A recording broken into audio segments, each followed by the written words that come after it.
On this day, in this same city, exactly 130 years ago, representatives of some 14 nations had just finished packing their bags and were about to board whatever. They had just finished a conference that lasted over 3 months, each of them heading back with a piece of a cake called Africa. And it has been said a few times before today, but I think it's important to repeat it, that we're not trying to be pedantic about history with, always talking about bringing up this issue of colonialism again. No, we're not trying to just be good academics or something, although some of us also try to be that. And we don't, we spend our sleepless nights, we invite people to come from New York to talk about this, because we actually feel it's something is a very urgent, very acute thing to do. Something very necessary to do, right now. So our program is, our humble attempt to grasp with the past and understand how it influences our here, our today, and in order to know where we can go from here in the future. To make this past relevant for a critical engagement with the present.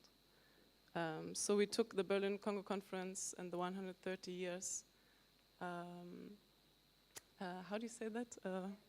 Anniversary. Anniversary is kind of a strange word for it because it sounds a little bit too festive.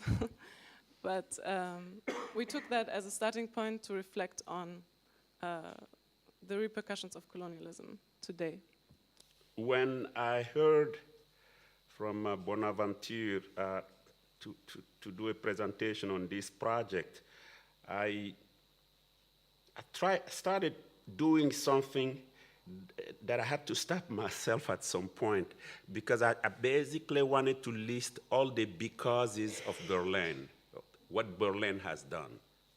Because of Berlin, and let me just read a few of those. Because of Berlin, Africa has been fractured and dismembered. Because of Berlin, the African past, its civilization and cultures have been methodically destroyed and disremembered. And I'm taking that word from Ngugi wa Thiong'o when he says remember to remember, where there is a dash, because people have been disremembered and so on.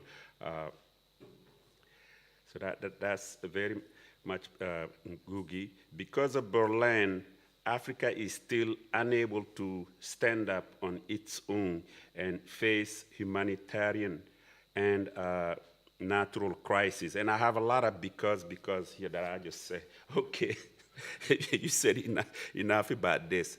But it is clear that slavery and colonialism, and still today,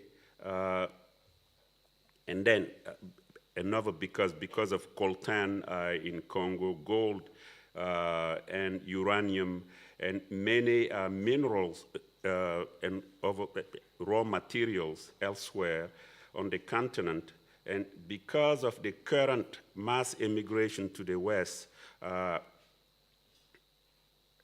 Africa still serves, and this is really my point, Africa still serves as a kind of infrastructure, a kind of base in the sense of base superstructure for not only the development of the West, but for the sustenance of the West.